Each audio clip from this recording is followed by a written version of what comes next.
Muy buenas tardes, bienvenidos a todos, espero que se encuentren muy bien. Vamos a comenzar el día de hoy con lo que es vejez, ¿sí? Patología o psicogerontología, todo lo que tiene que ver con proceso de vejez.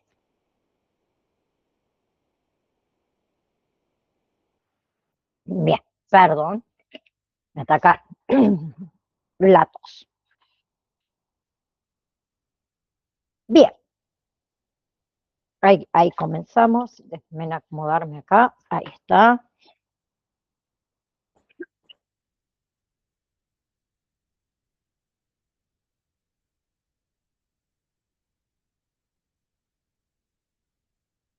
Bien, ahora sí, vamos a hablar del envejecimiento. En sí, el envejecimiento, vamos a decir que conlleva eh, una progresiva pérdida, ¿no? de la realidad social, ¿sí? Todo lo que es la jubilación, por ejemplo, puede llevar a la pérdida de relaciones personales, y también roles laborales, enfrentando a la persona mayor por ahí a, a la soledad, a múltiples procesos también, obviamente, de duelo. Y el duelo acá implica reacciones tanto físicas como emocionales como sociales por la pérdida de personas cercanas, de personas significativas. Luego también tenemos todo lo que tiene que ver con las funciones cognitivas, por ejemplo, lo que es el lenguaje, dificultad en el tema de nominación, de evocación de palabras, también hay una reducción en lo que es la fluidez verbal, la preservación del lenguaje indica un envejecimiento normal. En el tema de la memoria, la dificultad para recordar hechos recientes, la memoria sabemos que permite almacenar y recordar experiencias y percepciones. En el tema de la atención, depende también mucho de la motivación, depende de lo que son los estímulos que el geronte recibe, y hay una disminución mínima en lo que es la capacidad de concentración y focalización. Y el tema del aprendizaje, hay un leve decline, más que nada en lo que es el aprendizaje verbal, que para mejorar el aprendizaje por ahí tenemos que darle más tiempo para aprender, hay que compensar falencias sensoriales y perceptivas con técnicas auxiliares, hay que establecer un ambiente de aprendizaje que sea positivo, ¿sí? No se preocupen mucho si al principio no recuerdan lo que aprendieron, hay que reducir obviamente la ansiedad, la fatiga y brindar obviamente instrucciones que sean sencillas y repetirlas las veces que sea necesario, ¿sí? A ver, el envejecimiento es universal, o sea, nos afecta a todos. El envejecimiento es progresivo, avanza con el tiempo. El envejecimiento afecta la capacidad funcional, impacta, digamos, la capacidad para realizar diversas funciones, ¿sí? Obviamente que es complejo, es variable, no es lo mismo en cada individuo, es distinto, ¿sí? Es lento, pero es dinámico, o sea, depende de factores tanto internos como externos. Y después tenemos un montón de enfermedades que son comunes en la vejez, por ejemplo, arteriosclerosis, que es el engrosamiento de las paredes arteriales, que eso afecta las arterias principales, por ejemplo, hipertensión arterial o lo que nosotros llamamos presión sanguínea alta, ¿sí? También afecciones musculares, debilidad muscular, agravada muchas veces por ahí por lesiones neurológicas o trastornos metabólicos, reumatismo, esos cambios en todo lo que es el aparato osteoarticular, como es artrosis, como es osteoporosis. Después, por ejemplo, pancreatitis aguda, que causa un dolor bastante abdominal, bastante intenso, vamos a decir. Y después tenemos todo lo que son enfermedades cardiocerebrovasculares, por ejemplo, isquemia cerebral, hemorragias intracraneales, arritmias cardíacas. Y después puede haber algunas enfermedades en la sangre, ¿sí? Por la pérdida crónica de sangre, por ejemplo, en lo que es el tracto intestinal, o un déficit, por ejemplo, de la vitamina D, ¿sí? Después hay otras enfermedades comunes, por ejemplo, en lo que es aparato digestivo, disfagia, que es la dificultad para tragar, pirosis, que es el ardor en el estómago, hernia de hiato, gastritis, úlceras gástricas, úlceras duodenales, divertículos, constipaciones, incontinencias, etcétera, ¿sí? Por ejemplo, en lo que es aparato respiratorio, bronquitis crónicas, asma bronquial, efisema pulmonar, enfermedades con respecto a la nutrición, puede ser la diabetes leve, esta anomalía en el metabolismo de los hidratos de carbono, somos más propensos a contraer cáncer, ¿sí? Después, en lo que es sistema nervioso, por ejemplo, alteraciones vasculares, demencia senil, enfermedad de Alzheimer, Parkinson, entre otras, ¿no? Eh, a ver, eh, por otro lado, tenemos lo que es la valoración geriátrica integral, BGI, que por ahí la van a sentir nombrar, por eso obviamente que en lo que es la cursada lo damos, que tiene que ver con que la valoración geriátrica integral en realidad es un proceso diagnóstico multidimensional que evalúa la capacidad y los problemas médicos, sociales, psicológicos y también funcionales de los ancianos. Tiene como objetivo mantener al anciano en realidad en su domicilio el mayor tiempo posible con la mejor calidad de vida, ¿sí? Entonces, la valoración geriátrica integral en realidad se compone de diferentes partes, son 4 las partes. Primero, valoración social, evalúan todo lo que tiene que ver con la situación sociofamiliar, con las relaciones interfamiliares y sociales, eh, y las condiciones de vida e historia social del geronte. Luego tenemos valoración de la función física, o sea, evalúan lo que es la autonomía en lo que son actividades instrumentales de la vida diaria, como por ejemplo hacer compras, alimentarse, vestirse, higienizarse, etcétera, etcétera. Y lo que es valoración neuropsicológica, que estudia todo lo que sería el nivel funcional del anciano, incluyendo todo lo que son la función cognitiva, el estado emocional, la personalidad, la conducta del geronte y la valoración clínica.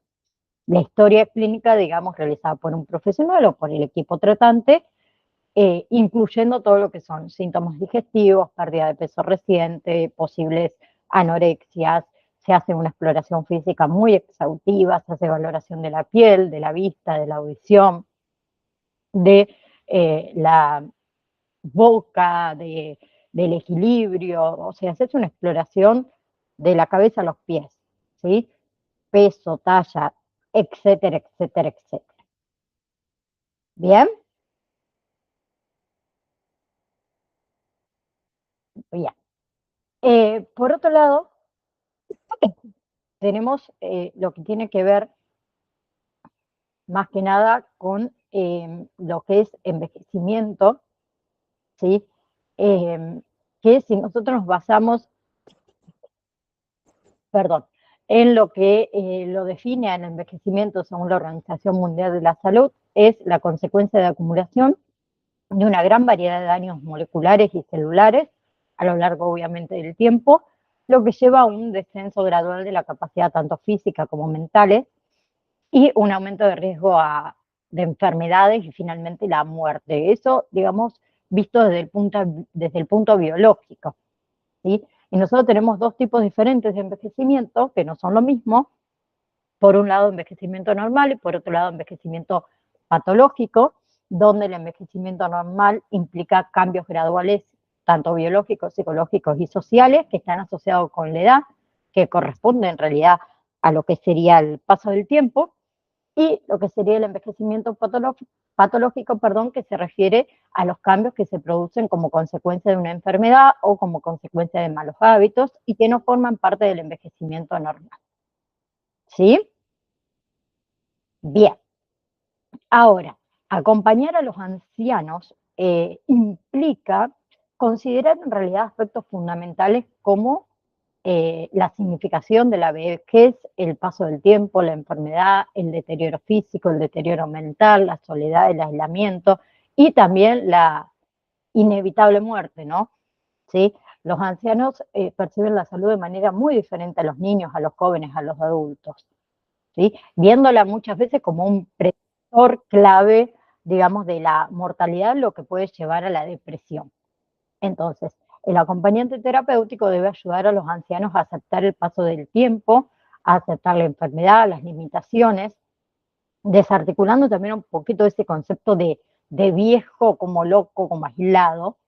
Creo que todos sabemos que es clave y es crucial, digamos, tratarlos con suavidad, con respeto, escucharlos, comprenderlos y obviamente satisfacer sus necesidades básicas de alimentación, higiene, necesidades fisiológicas, necesidades espirituales, ¿no? Y también de autoestima, ¿sí? Entonces, hay algunos puntos, vamos a decir, claves en lo que es el acompañamiento del geronte, por ejemplo, respetar los tiempos, ¿sí? O sus tiempos. Los movimientos de los ancianos todos sabemos que son mucho más lentos. Ustedes también deben evaluar, por ejemplo, si falta alguna pieza dentaria o hay alguna patología relacionada con la deglución y la digestión que tiene que ver con la alimentación. Ustedes van a actuar como un puente con la familia, actúan como intermediarios, vamos a decir, entre el anciano y la familia, que a veces lamentablemente los desvalorizan, ¿sí? Van a participar en la rehabilitación, seguir las indicaciones médicas y estimular al anciano, reforzando todos sus avances, siempre teniendo en cuenta discapacidades como por ejemplo es la sordera, ¿sí? Muestren siempre una actitud positiva, de alegría, siendo serviciales, dándole importancia a sus manifestaciones de dolor, de fatiga, de problemas digestivos, ¿sí? Estén siempre en comunicación con los profesionales, o sea, informarle a los profesionales correspondiente cualquier signo, cualquier síntoma de patológico que ustedes noten, ¿sí? Hay que cuidar mucho el tema de la depresión, ¿sí? Entonces, respetemos mucho los relatos de los ancianos, también por ahí distraer la atención de recuerdos tristes, pero sin subestimar su dolor, ¿sí? Demostrarles siempre que ustedes sienten placer en su compañía, sean afectuosos, pero al mismo tiempo sean constantes, sean firmes con la terapia, ¿sí? Respeten su independencia, respeten su autonomía, su religión también, ¿no? Y fomenten mucho la creatividad, la relación con personas de diferentes edades, involucren al anciano o a la anciana en actividades que disfruten, la carpintería, la jardinería, la música, la cocina, el arte, lo que fuera, y traten de compartir experiencias, ¿sí? Permitirle a ese anciano contar sus experiencias de vida, ¿sí? Después, otra cosa que también me gustaría tocar, otro tema, son los pacientes estos con riesgo suicida en geriatría, ¿sí? El suicidio en ancianos es un problema de salud pública significativo y el acompañante terapéutico acá juega un papel crucial en la reducción del riesgo suicida, tanto en internaciones psiquiátricas como en hogar de día, como instituciones geriátricas o en el domicilio del paciente. Entonces, este profesional no solo, ustedes como profesional en realidad no solo van a disminuir el riesgo del paciente, sino que también van a aliviar a la familia, que muchas veces no es consciente de la gravedad de la situación, ¿sí? Entonces, ¿cuáles van a ser sus funciones acá? Proporcionar apoyo emocional y psicológico constante, ayudar a la reinserción de ese paciente en nuevos entornos, por ahí son los geriátricos, los hospitales de día, colaboren en la reconstrucción, vamos a decir, de una identidad empobrecida, de una identidad que está rígida, brinden herramientas para que el paciente se ancle nuevamente a la vida, que eso implica la aceptación de la muerte como un proceso natural, no como un proceso que uno desea. ¿Sí? Bien. Eh, a ver, eh, ¿qué más? Con respecto, sí, al envejecimiento normal. Sí, vamos a hablar de eso, después vamos a hablar del envejecimiento patológico. El envejecimiento normal dijimos que implicaba cambios graduales, biológicos, psicológicos y sociales, que están asociados a la edad y que son intrínsecos e inevitables, ¿sí? Por ejemplo, los cambios neurocognitivos, la lentitud intelectual y la atención, esa disminución en el tiempo del mantenimiento de la atención sostenida y tienen dificultad por ahí para omitir estímulos distractores o prestar atención simultánea. En los cambios en la memoria tenemos todo lo que es la memoria inmediata, que permite retener datos durante menos de un minuto, que no se altera en lo que son los ancianos sanos. Después tenemos la memoria reciente, que es la lentitud en la búsqueda de los datos recientes debido a fallas en el procesamiento y fijación de la información. Luego tenemos la memoria episódica remota, que tiene que ver con los recuerdos de expresiones, de situaciones y de hechos personales, que no se ve afectado con el envejecimiento normal. Tenemos también la memoria declarativa semántica, que tiene que ver con los conceptos lingüísticos y nociones culturales adquiridas a lo largo de la vida, que está afectada en estadios avanzados, por ejemplo, de lo que es Alzheimer. Y tenemos la memoria procedural, que es la capacidad para aprender procedimientos implícitamente, que tampoco se ve afectada, y la memoria del trabajo, que es la capacidad para retener y manipular información, digamos, nueva para realizar una actividad. ¿Sí? Después hay otras funciones cognitivas en lo que es el envejecimiento normal, por ejemplo, el tema de la orientación. Ellos no pierden la orientación en lugares conocidos, ¿sí? En lo que es el razonamiento, no hay dificultad para realizar razonamientos lógicos, deductivos o resolver problemas cotidianos. Sin embargo, es muy común observar por ahí menos flexibilidad cognitiva, que quiero decir, cierta rigidez en la forma de pensar. ¿Sí? Y en la comunicación no presenta trastornos en lo que es comprensión y expresión de ideas, pero por ahí puede haber mínimas dificultades para evocar, por ejemplo, lo que son nombres propios, que eso se llama anomia evocativa. ¿Sí? Sí hay cambios en la motricidad, ¿sí? La pérdida de la agilidad, la coordinación motora, la fuerza muscular, los temblores en la mano, que afecta lo que es la motricidad fina, junto con la disquinesia bucal y los sonidos interactivos, que serían como los quejidos. Sí puede haber cambios en la personalidad, todo lo que es egocentrismo, un aspecto de interés, digamos, el aspecto de interés se reduce a la propia persona y a todas sus necesidades individuales. La resistencia a los cambios, ¿sí? Y la rigidez de los horarios y los hábitos, se vuelven mucho más esquemáticos en esos hábitos y horarios. Después tenemos lo que es el deterioro cognitivo leve, que se encuentra entre, vamos a decir, el envejecimiento normal y el envejecimiento patológico, que se caracteriza por una disminución de lo que es el funcionamiento intelectual respecto a niveles previos, sin otros déficits cognitivos bastante significativos que indiquen demencia. ¿Sí? Entonces vamos a decir que el deterioro cognitivo leve es un estado transicional que puede evolucionar hacia el Alzheimer o no. ¿Sí? Entonces, ¿cómo se realiza un diagnóstico del deterioro cognitivo leve? Las quejas subjetivas, esas quejas expresadas por la familia y también corroboradas, perdón, por el paciente o por los cuidadores cercanos. Se pueden hacer pruebas neuropsicológicas, ¿sí? También todo lo que es el desempeño normal en las actividades diarias sin ningún, digamos, elemento de sospecha de demencia. Y hay diferentes subtipos de deterioro cognitivo leve, que se abrevia el deterioro cognitivo leve con las siglas DCL, el de tipo memoria o amnésico, ¿sí? Que es el subtipo más frecuente y es el que más evoluciona hacia el Alzheimer, ¿sí? Donde entre el 12 y el 30% de las personas con este subtipo va a desarrollar demencias. Después está el deterioro cognitivo leve tipo global, digamos, donde todas las funciones cognitivas se ven afectadas en cierta medida, ¿sí? Que la conversión más probable es también hacia el Alzheimer o la demencia vascular. Y después está el deterioro cognitivo leve, tipo no memoria, que afecta todo lo que serían funciones cognitivas distintas a la memoria, como es el lenguaje. ¿Sí? Que la conversión más probable es hacia la demencia frontotemporal o la demencia vascular. ¿Sí? Ahora, lo que es el envejecimiento patológico o también se llama envejecimiento secundario, se debe a enfermedades, se debe a malos hábitos y demás, que no forma parte del envejecimiento normal. ¿Sí? Que ahí incluimos demencias, Alzheimer, Parkinson, no sé, cirrosis por alcoholismo, etcétera, etcétera. Nosotros vamos a hablar de demencias, de Alzheimer y del Parkinson, ¿sí?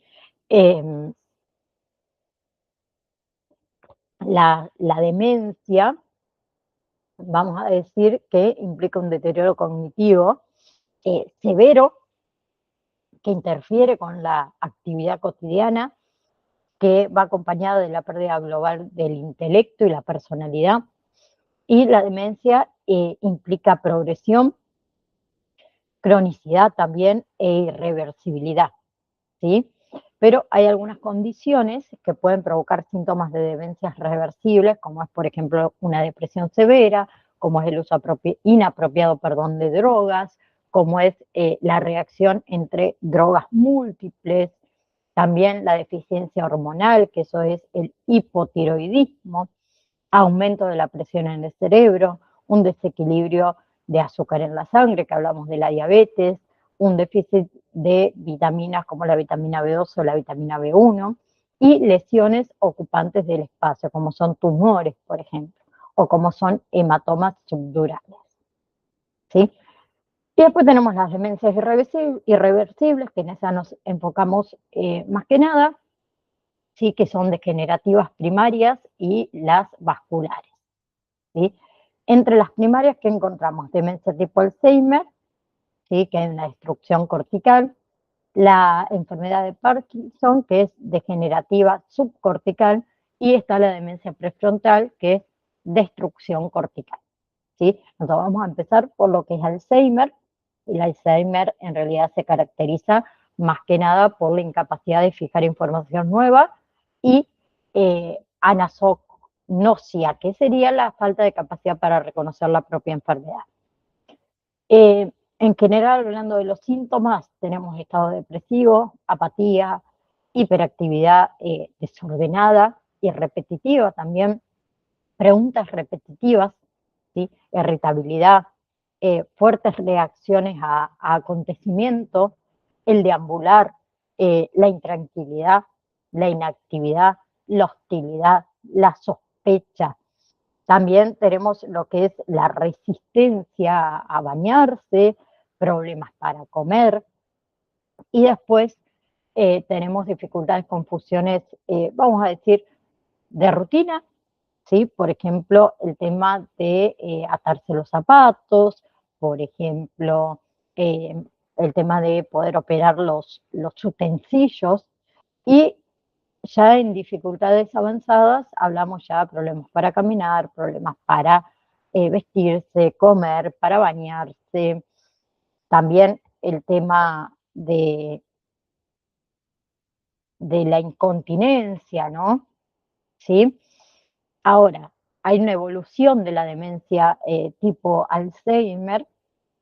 Si nosotros hablamos de los estadios intermedios de la evolución de, del Alzheimer, en realidad pueden surgir ideas delirantes y también el tema de alucinaciones.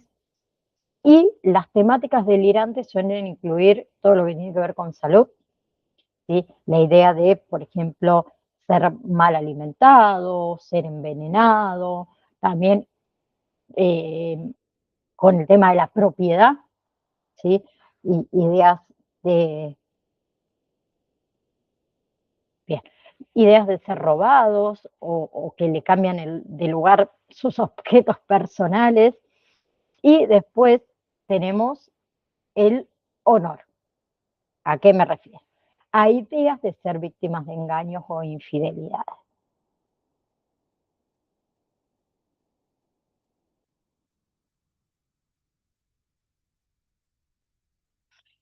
Bien, después tenemos todo lo que son estadios avanzados. Digamos que a medida que la enfermedad progresa, se profundiza la dificultad cognitiva, afectando todo lo que es la memoria semántica y episódica remota. Entonces es muy común la pérdida de orientación espacial, incluso dentro del propio hogar, eh, que mayormente suele pasar al atardecer o durante la noche. Y después tenemos toda la pérdida de funciones corticales, que tiene que ver con la fascia, que es la pérdida del lenguaje, que eso afecta la expresión y la comprensión verbal, como también la lectura y la escritura. Inicialmente hay dificultades, por ejemplo, para nombrar cosas, que se extiende a objetos, a verbos y la estructura del lenguaje, y ahí puede aparecer ecolalia, que es la repetición de las palabras escuchadas recientemente, palalia, que es la repetición reverbalmente de una palabra, y looclonia, que es la repetición de sílabas, ¿sí? Que el lenguaje se descompone progresivamente hasta desaparecer. Luego tenemos lo que es la praxia, que es la desintegración, digamos, y desorientación de los movimientos necesarios para realizar ciertos actos, ¿sí? La agnosia, que es la pérdida de la capacidad para el reconocimiento visual, ¿sí? O a través de otros sentidos, de objetos, aunque se conserva lo que es la habilidad discriminatoria sensorial, y el enfermo puede identificar características del objeto, por ejemplo, el color, el tamaño, pero no sabe qué es, cómo se llama, para qué sirve.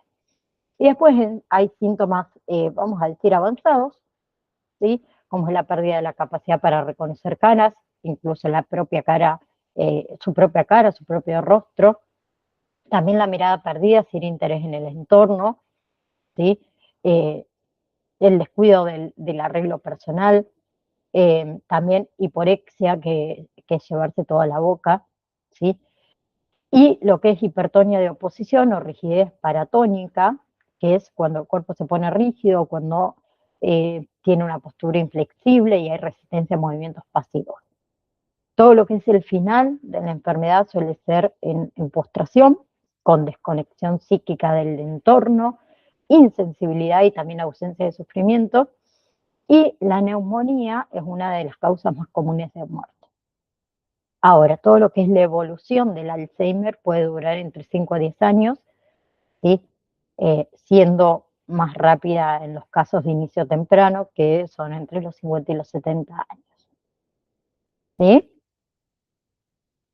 Bien, ahora todo lo que es el diagnóstico de Alzheimer generalmente es un examen del estado general para determinar en realidad la gravedad de la deficiencia cognitiva y se puede realizar pruebas de tomografía computarizada o exámenes detallados por un neurólogo, pero en realidad el examen microscópico del cerebro se hace post-morte, que en realidad es el único método para confirmar el diagnóstico en realidad de Alzheimer. Ahora, no existe medicamento, no existe cura para el Alzheimer, ¿sí? Pero hay tratamientos para, digamos, aminorar los síntomas, como es la confusión, el insomnio, la agitación, la depresión, ¿sí?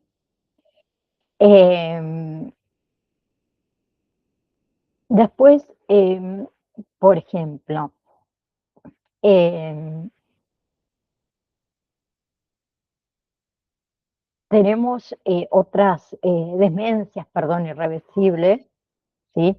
Eh, como es la demencia por trombosis múltiple, ¿sí? La enfermedad microvascular, que es la segunda causa más común de demencia irreversible después del Alzheimer, ¿sí? Que es una demencia que es causada por pequeñas trombosis dentro del cerebro y los síntomas varían dependiendo de la selección, digamos, del cerebro afectado.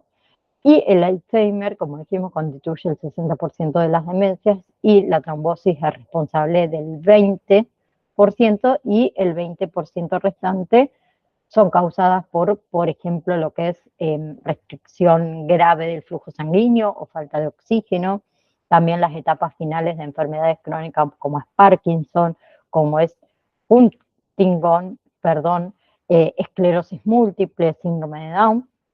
También puede ser por traumatismos severos en la cabeza o el abuso crónico de alcohol y de drogas, y también enfermedades neurológicas raras, como es la enfermedad de Pitt. ¿Sí? Ahora, recomendaciones para el cuidado del paciente con demencia: hay que crear un ambiente familiar y constante, ¿sí? Simplificar por ahí los quehaceres diarios, mantener una atmósfera que sea de calma, ordenada, utilizar repetición y recursos para mantener activa la memoria, eh, comprender los cambios de humor también y utilizar persuasión pasiva y comunicación no verbal, y traten de pasar tiempo agradable con el paciente, promoviendo el tema de la alegría y el sentido común, ¿sí? Em, También realizamos muchos ejercicios y el tema de la recreación. Ejercicios, hablamos de caminar, de bailar, de hacer ejercicio en grupo, de participar en deportes que el paciente antes disfrutaba. Y la recreación, hablamos de la música, hablamos de lo que son los programas, ¿por qué no televisivos? ¿Sí? Que ellos les gusten, ¿no? Obviamente. También hablamos de lo que sería esa, de lo que sería, por ejemplo, visitar amigos, ¿no? También podemos estar hablando de leer revistas, de salir a comer, de, de la jardinería, de las manualidades, ¿no? ¿Sí? Y adaptar hobbies a sus capacidades actuales, ¿sí? Obviamente que también hace falta el tema de la seguridad, ¿no? ¿A qué me refiero con el tema de la seguridad más que nada? Me refiero a, eh, por ejemplo, ¿no? Instalarnos en los baños, las barras para firmarse, las alfombras antideslizantes, ¿sí?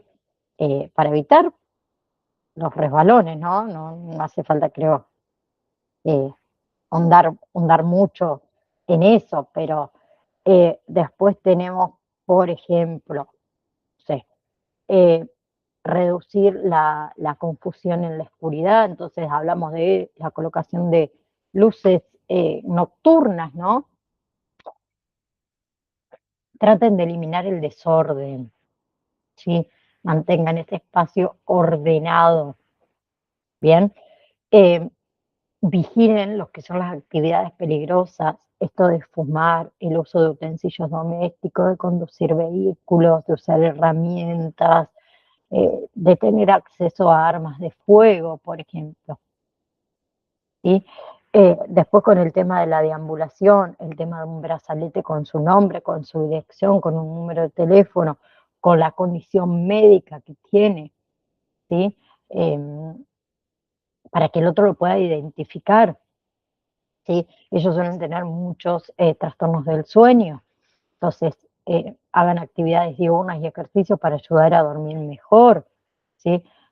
Como les dije antes, reduzcan la confusión en la oscuridad, entonces las luces, y yo siempre cuento lo que mi abuela vivió muchos años con Alzheimer, y mi abuelo, por ejemplo, para que nunca apaguen la luz del baño, ¿sí? Él había pegado la llave con la gotita, entonces todo el tiempo estaba la luz prendida.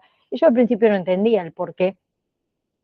Eh, Después, obviamente, que me di cuenta que era por mi abuela, ¿no? Porque a la noche por ahí se perdía, lo mismo que le había pegado con la gotita para que no pueda desenchufar ni apagar el velador, ¿sí? Y en casos extremos puede ser necesario la medicación para reducir la frustración e inducir al sueño. También tengan mucho cuidado con el tema de la depresión, ¿sí? Y los síntomas son tristeza, pérdida de interés, cambios en el sueño, cambios en el apetito, pensamiento de muerte, pensamiento de suicidio. Hablen con el médico, hablen con los profesionales de la salud si es que sospechamos el tema de depresión. Y la agitación, ellos suelen agitarse mucho, entonces hay que tener rutinas calmadas y organizadas, ¿sí? Mm, que mayormente la agitación se da por la fatiga, por la confusión, ¿sí? Y demás, entonces hay que tener en cuenta todo eso, ¿sí? ¿Cuáles van a ser las funciones entonces del acompañante terapéutico? Así, en resumen, compartir, escuchar, observar, ayudar a realizar tareas y actividades, frenar impulsos, contener y estimular, ¿sí? Porque el objetivo es que el paciente se sienta cuidado, protegido y apoyado, y siempre considerando tanto su contención individual como la de todo su entorno, ¿sí? También ayudar en el tema de la resocialización de ese paciente, el ordenamiento y la planificación, eh, desarrollando estrategias para la reinserción tanto social como familiar, ¿sí? potenciando las capacidades del paciente y fortaleciendo los lazos sociales para lograr la mayor autonomía posible, ¿sí? También el acompañante terapéutico tiene una capacitación específica y ocupa un lugar en una estrategia terapéutica no asistencial, y su responsabilidad incluye empoderar a los pacientes. Y también tengan en cuenta los síntomas conductuales de las demencias, que son los cambios en la personalidad, la ansiedad, la angustia, la agitación, la agresión, los insultos, amenazas, delirios, alucinaciones también, la deambulación sin sentido, las conductas desinhibidas, ¿sí? También hay una evaluación de la seguridad ambiental, a que me refiero, identificación de factores de riesgo como los equipos eléctricos, los líquidos peligrosos, la medicación, ¿sí? Tienen que hacer una consideración de riesgos en actividades cotidianas, como es el baño, como es el tema de vestirse, el tema de deambular, y se tiene que hacer una adaptación del hogar a las necesidades, obviamente, de ese paciente. Y creo que el desafío principal es encontrar un equilibrio en el cuidado, evitando el exceso de cuidado y también, preservando la seguridad de la historia de vida del paciente, ¿sí? Es un enfoque integral y es personalizado y es esencial para el bienestar, obviamente, de la persona con demencia y de todo su entorno. Después hay ejercicios, obviamente, de rehabilitación cognitiva para demencias, como son los cuestionarios, ¿sí? Como es todo lo que tiene que ver con la memoria semántica, escribir vocales, nombrar capitales, categorizar objetos, por ejemplo, vegetal, animal, ¿sí? Describir colores.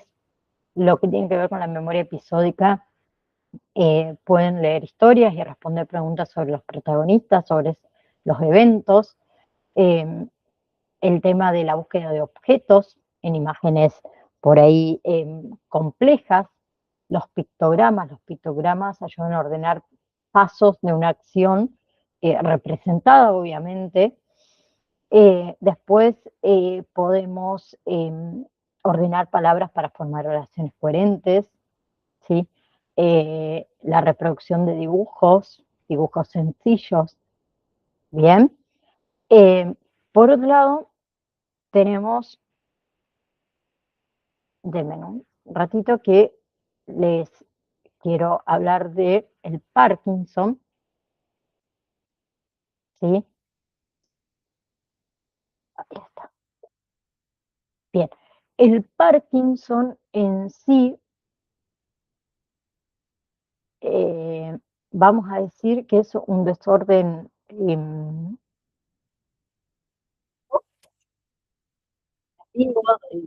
del cerebro, bien, que afecta todo lo que es el sistema motor, más que nada, causando, vamos a decir, lo que es la pérdida progresiva de la coordinación, de, de movimientos, ¿no? ¿Sí?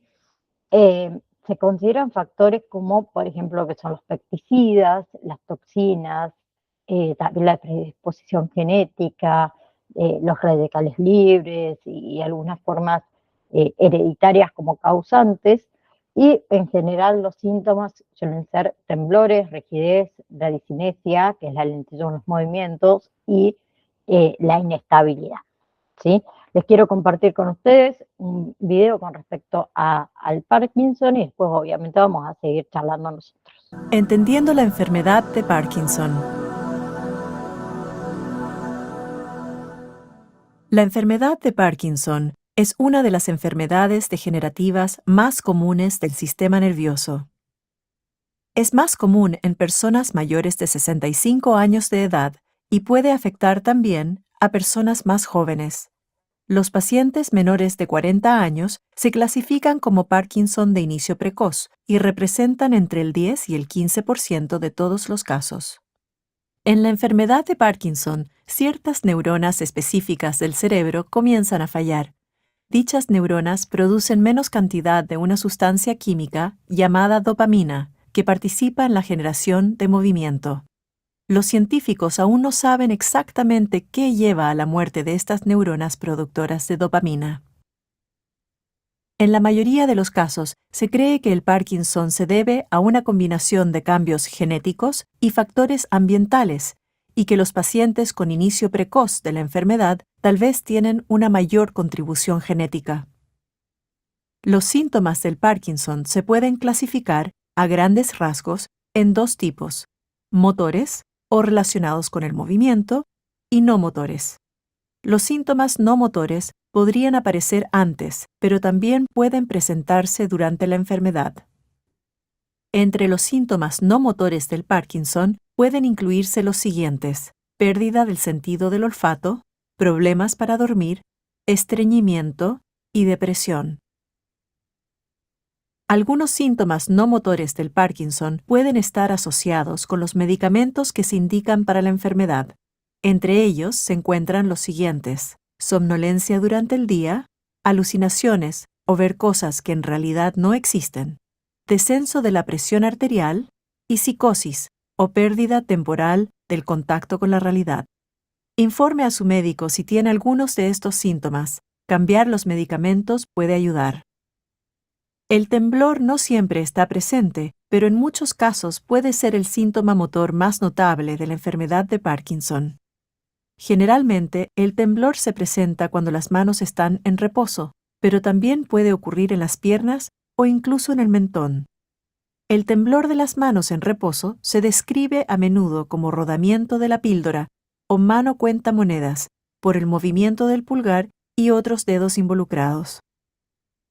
Otros síntomas motores incluyen movimientos lentos o bradiquinesia, rigidez, expresión facial limitada, cambios posturales y problemas para caminar y mantener el equilibrio. Los síntomas motores normalmente comienzan de un lado del cuerpo y pueden propagarse al otro a medida que la enfermedad avanza. Hay distintas escalas de clasificación que los especialistas en Parkinson pueden utilizar para controlar los cambios a lo largo del tiempo. A veces, los médicos dividen la enfermedad de Parkinson en 5 etapas.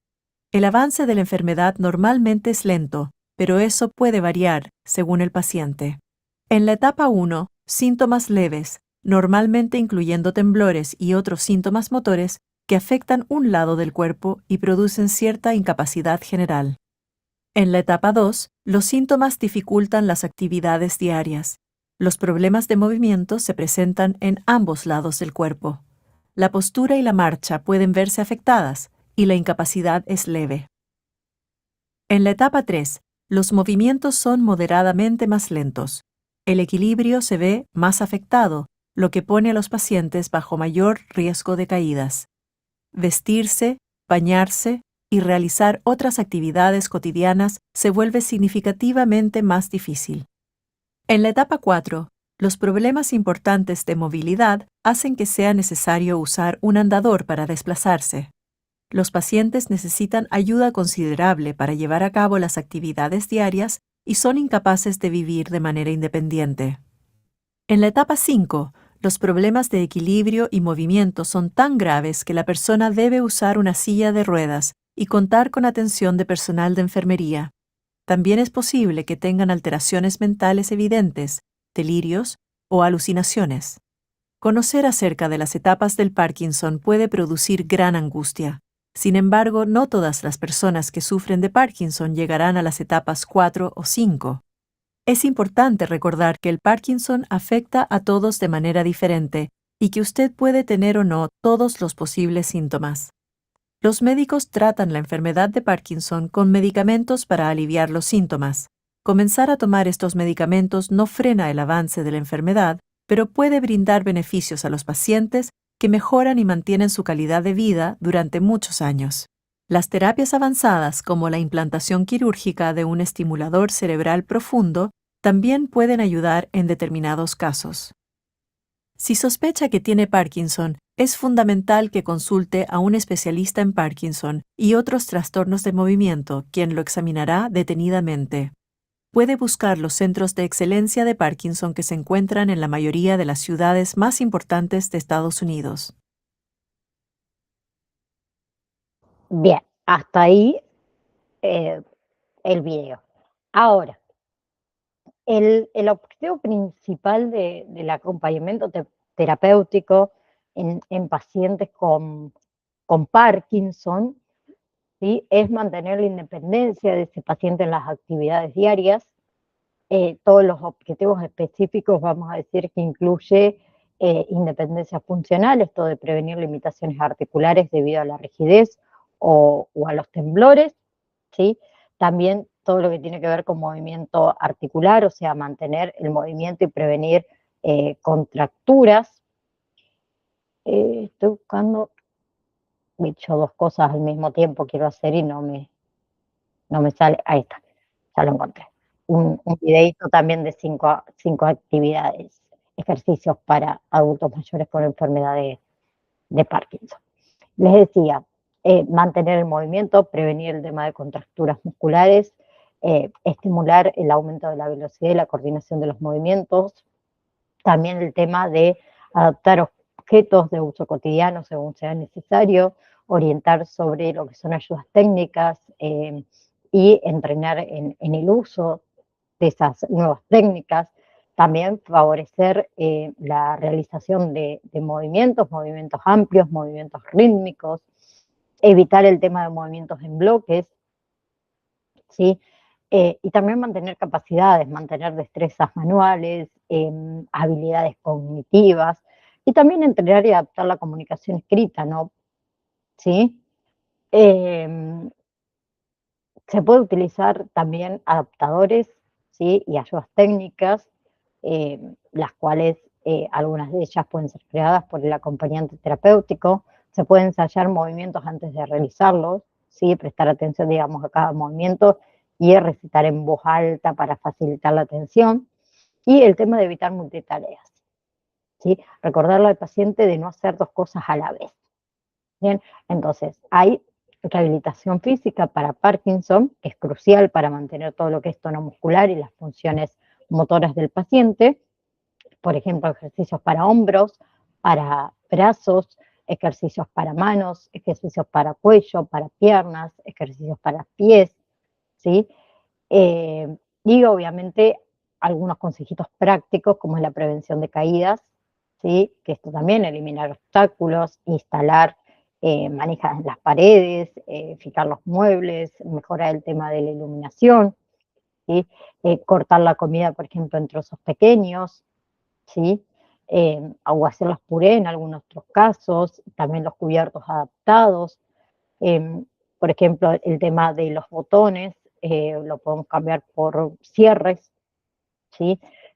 Los pantalones con botones, también por elásticos, lo mismo que el calzado elástico para facilitar el tema del uso. Eh, Bancos en el baño, por ejemplo, o asientos elevados. Eh, las manijas que lo habíamos hablado, ¿no? Anteriormente, ¿sí? Eh, entonces, quiero que mostrarle antes también de poder retirarnos, ¿sí? Todo lo que tiene que ver con unos ejercicios muy simples que lo podemos hacer en casa, con lo que tenemos en casa, con respecto a el Parkinson.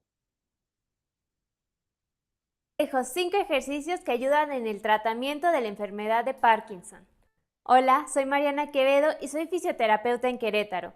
Te invito a que te suscribas a mi canal, que cada semana estaré subiendo un nuevo video con ejercicios para realizar un programa integral para el adulto mayor.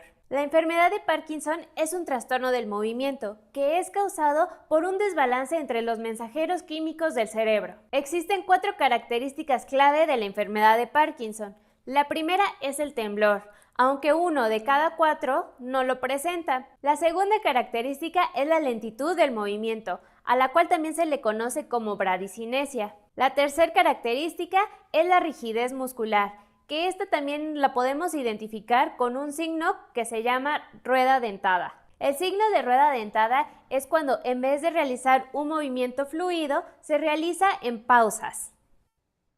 Y la última característica, la número 4, es la incapacidad de mantener el equilibrio. No todas las personas con el diagnóstico presentan estas 4 características, pero también se pueden presentar la micrografía, que es cuando la letra se hace más pequeña y más pegada.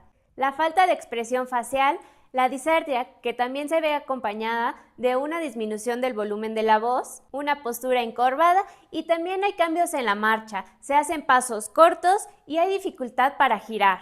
No existe cura para la enfermedad del Parkinson, pero existen múltiples opciones para poder minimizar los síntomas y poder brindar una mejor calidad de vida a los pacientes. Los medicamentos juegan un rol muy importante en el tratamiento de la enfermedad, por lo que la visita al neurólogo es fundamental.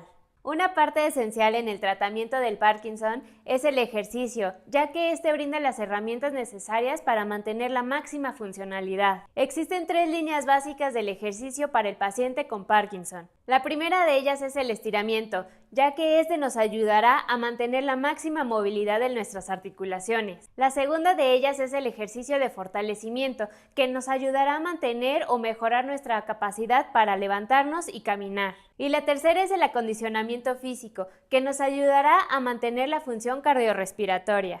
En este video te dejo 5 ejercicios de mucha utilidad en el tratamiento para los pacientes con Parkinson. Vamos a verlos. Ejercicio 1. Remos. Para este ejercicio necesitaremos una varita de aproximadamente 1 metro de largo. Persona sentada en una silla estable, espalda recta, con ambas manos tomando la varita a lo ancho de los hombros. Vamos a realizar 8 frente a nuestro cuerpo, como si estuviéramos remando. Inhalamos profundo y al exhalar hacemos el remo hacia un lado. Inhalamos al regreso y exhalamos. Realizamos de 8 a 12 repeticiones hacia cada lado.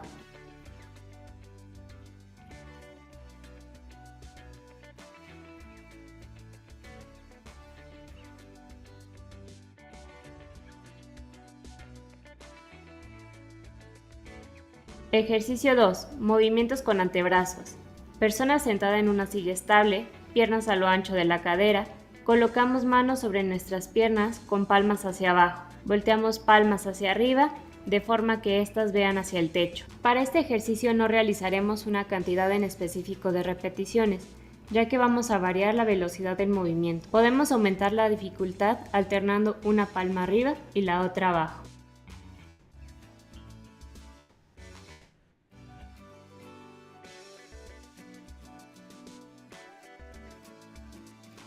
Ejercicio 3. Pinzas. Colocamos manos frente a nuestros ojos. Llevamos cada dedo hacia el pulgar de forma alterna para crear una pinza. De igual manera al ejercicio anterior vamos a variar la velocidad del movimiento para fomentar la coordinación.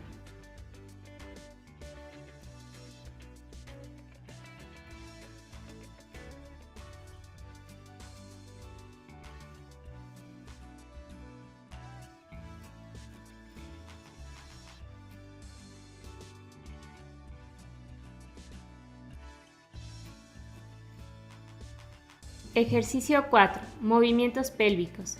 Persona sentada en una silla estable, piernas a lo ancho de la cadera y colocamos manos sobre nuestras rodillas. Empujamos una rodilla hacia adelante, moviendo la cadera y la pelvis hacia el frente. Realizamos lo mismo con el lado contrario y progresamos caminando hacia adelante sobre nuestra silla y de regreso.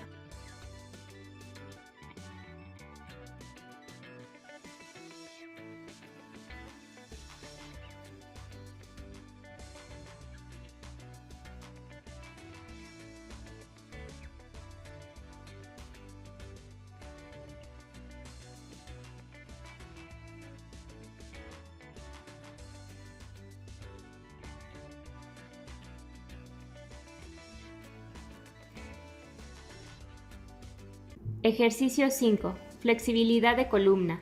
Persona sentada en una silla estable, piernas a lo ancho de la cadera. Vamos a agacharnos para abrazar nuestras piernas, pegando nuestra barbilla al pecho. Mantenemos la posición por 30 segundos.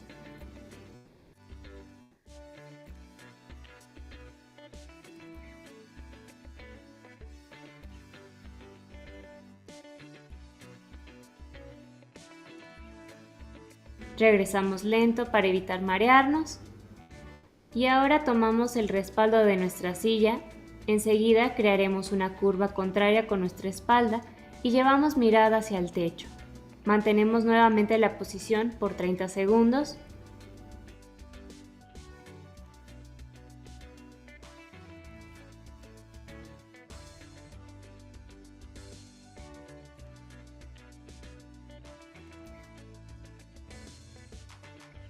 Y lentamente regresamos.